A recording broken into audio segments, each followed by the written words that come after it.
نورونو د مصیبت په وخت کې د تکلیف په وخت کې دا مصائب و آلام په دنیا کې راځي، مرګم پکې راځي، ژوندم پکې راځي، بیماریم پکې راځي، هر قسمه تکالیف راځي، خو په دغه تکالیفو کې د شریعت پابندي پکاري.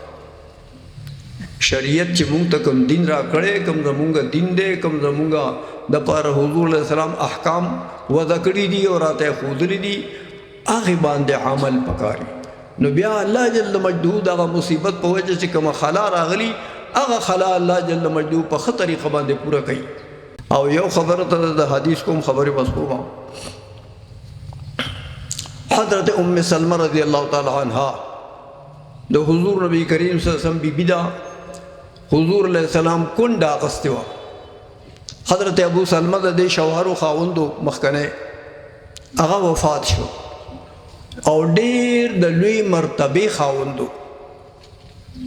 حضرت ابو سلمہ د ډیر لوی مرتبه خاوندو.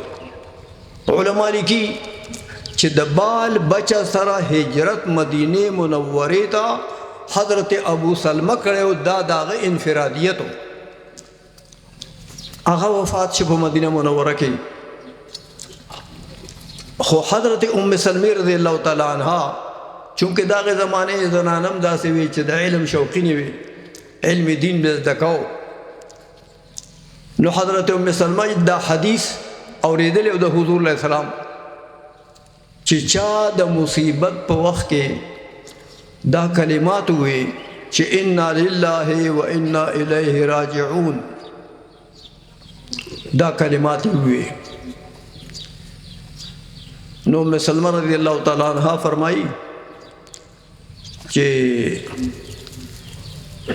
ما دا کلمات ہوئی، ما خاون چې وفات شو نو دا کلمات به ہوئی، او حضور د دې سره فرمایلی چې دا کلمات چا ہوئی د مرګ په وخت کې نو الله به ولا هغه د مصیبت په وجه چې کوم تاوان شوی، کوم خلا راغلی دا، هغه خلا به ورته الله تعالی په ښه طریقه باندې پوره کړي.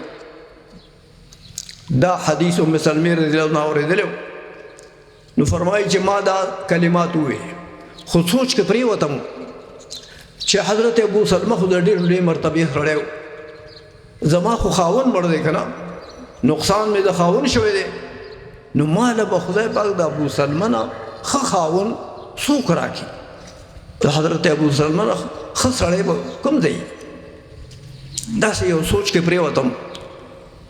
وایي چې لږه موده تېره شوه، د حضور نبی کریم صلی الله علیه وسلم نه د طرف نه ما ته پیغام د نکاح راغی، پیغام د نکاح راغی چې ما سره نکاح وکړه. وایي زما زړه ته یو دم هغه حدیث راغی چې حضور فرمایلی چې که دا کلمات د غم په وخت کا چا ووي نو هغه خلا چې کوم راغلی هغه به ورته الله تعالی په ښه طریقه باندې پوره کړي. نو د حضرت ابو سلمہ نه افضل سړی خو حضور علیہ السلام وکړه، ځکه د حضور نبی کریم صلی الله علیه وسلم سره نکاح وشوه او هغه خلا په دې طریقه باندې برابر شو.